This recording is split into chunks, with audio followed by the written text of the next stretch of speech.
Hello, আসসালামু আলাইকুম রহমতুল্লাহি বারাকাতু। দেশের বাইরে সবাইকে সালাম জানিয়ে শুরু করলাম কাডল খাওয়ার প্রতিযোগিতা। আজকে কাডল আর কাডল কাডল খাইবো আর খাইবো শুধু কাডলে খাইবো। আপনারা কে কে খাইবেন চলে আসেন। কাডল খানার প্রতিযোগিতা চলতেছে, তো লাইক কমেন্ট শেয়ার দিবেন। সবাইকে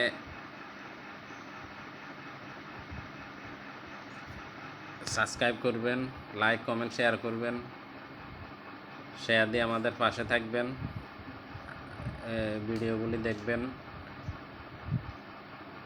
আপনারা দেখি যদি লাইক করেন, শেয়ার করেন, কমেন্ট করেন, তো আমাদের ভিডিওগুলি দেখার সার্থক হবে। সবাইকে ধন্যবাদ জানিয়ে শেষ করলাম। আসসালামু আলাইকুম রহমতুল্লাহি বারাকাতুহু।